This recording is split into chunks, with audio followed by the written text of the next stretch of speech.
Nah, Bapak Ibu, kita merasakan kebahagiaan pada hari ini. Saya dari Jakarta, tetapi sebenarnya fokus kita pada hari ini ada di Sekolah SMA Katolik Santa Maria Malang. Karena apa? Karena dari sinilah kita akan merasakan kebahagiaan berbagi itu. Ada Kepala Sekolah Suster Teresela Karti bersama dengan timnya akan berbagi untuk kita. Baik, terima kasih Pak Ferry. Selamat pagi Bapak Ibu sekalian yang terkasih. Tentu untuk kami adalah hal yang baru terkait dengan situasi saat ini yang terpacu oleh pandemi. Itulah lompatan yang hendak kami bangun. Nah, pada saat itulah saya ingin juga apa yang diperjuangkan oleh teman-teman saya, meskipun belum berhasil total gitu ya, tetapi ada sebuah hal yang baru dan itu penting bisa dibagikan kepada siapapun yang sama-sama berjuang demi pendidikan ini. Anak-anak kita di dalam dunia milenial ini tentu perlu dilayani dengan cara yang baru. Sekolah kami itu sekolah tradisional yang sudah berdiri 92 tahun di Indonesia ini. Khususnya Santa Maria sudah 56 tahun gitu ya. Otomatis tradisional. Nah, di saat seperti inilah tantangan baru untuk melompat, untuk untuk mencapai bagaimana melayani anak-anak itu terbaik. Dan kebetulan teman-teman saya itu luar biasa gitu ya. Kemudian akan ada 2 presenter pada hari ini.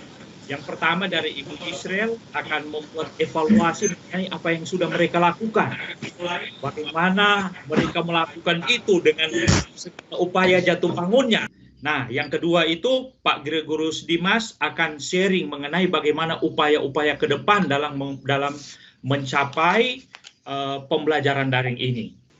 Pada bagian perencanaan, ketika kami merumuskan untuk memulai membuat blended program ini, kami berusaha untuk memadukan 14 hingga 15 mapel, 14 mapel di kelas 11, 15 mapel di kelas 10.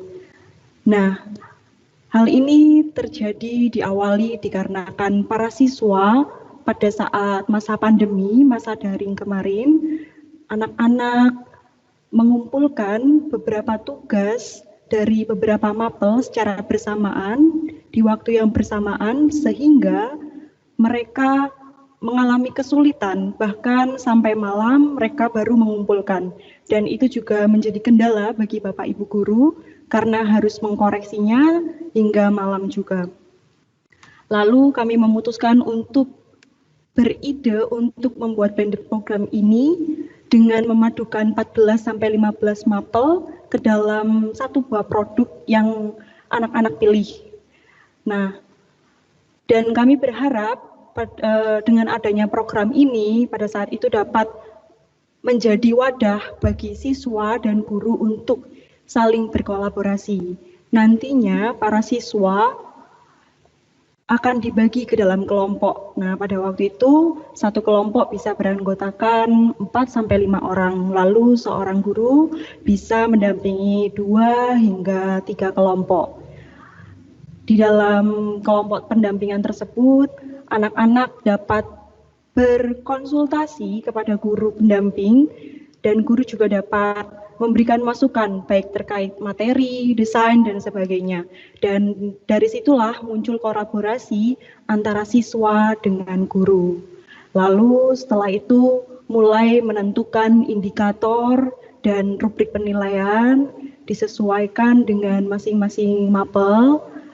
Nah, pada saat itu tema kami adalah pengaruh masa COVID-19 terhadap kehidupan sehari-hari. Nah, setelah mulai menentukan indikator dan rubrik penilaian, mulailah kami, Bapak Ibu Guru, menyusun dan merevisi RPP Blended. Nah, setelah RPP sudah mulai siap, kami mulai membuat unit kegiatan belajar. Nah, Bapak Ibu, ini akan saya tampilkan salah satu contoh UKB dari produk podcast. Nah, ini adalah salah satu contoh UKBM podcast. Di awal kami menampilkan indikator penilaian. Di dalam indikator penilaian ini ada mapel beserta dengan indikatornya.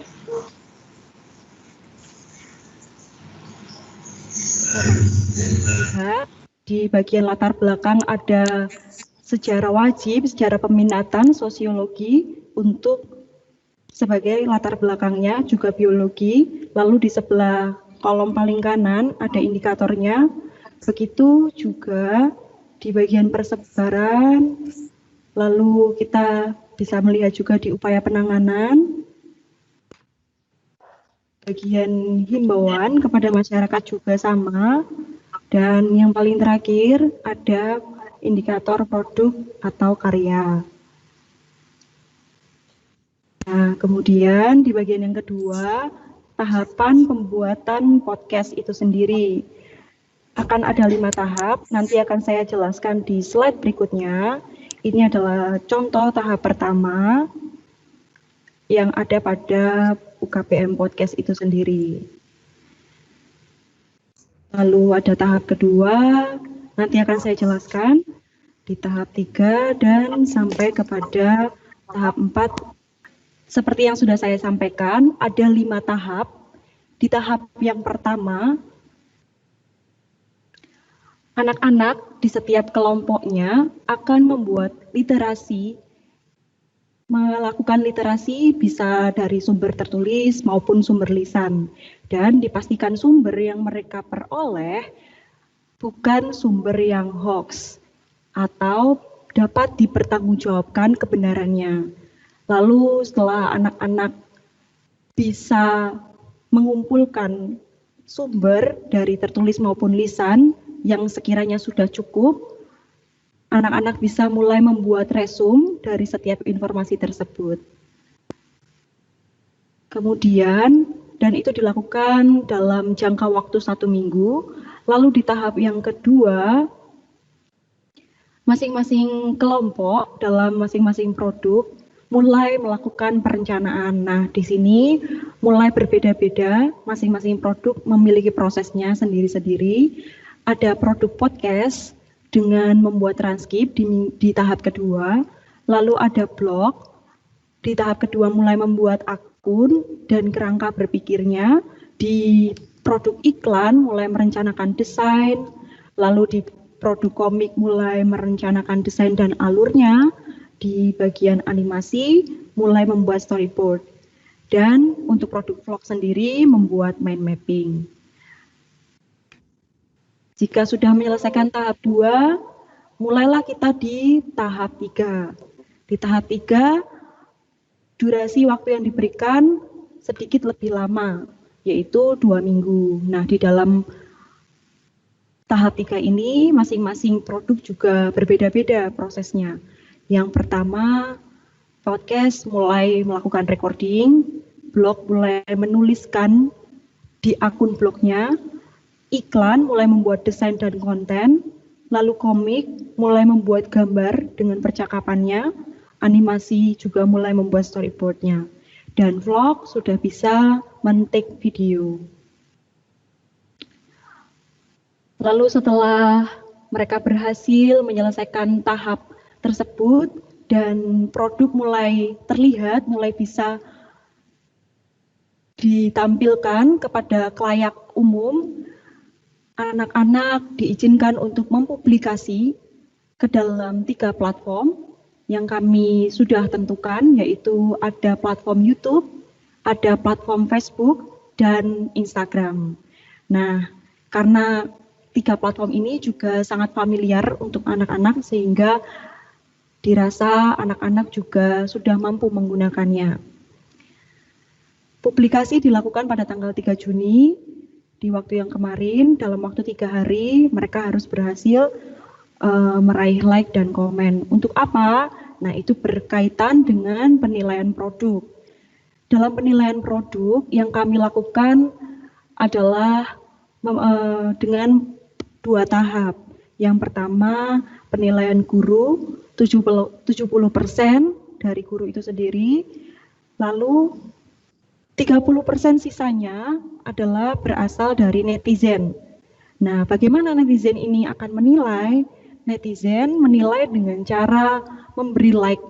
Kita akan melihat postingan anak dengan nilai dengan like minimal 200 dan komentar 25 akan memperoleh nilai 75. Sehingga itu adalah standar minimal yang harus anak-anak raih. Jika ingin lebih tinggi, maka anak-anak harus berusaha mendapatkan lebih dari angka minimal yang sudah ditentukan. Nah, dari proses tersebut dilalui, maka sampailah kita pada hasil akhir. Nah, ini adalah, Bapak Ibu bisa melihatnya nanti, adalah contoh hasil terbaik karya-karya anak-anak kami. Menurut kami, inilah hasil anak-anak yang terbaik. Saya berikan satu contoh, misalnya dari komik. Nah, berikut merupakan contoh hasil karya anak didik kami untuk produk komik.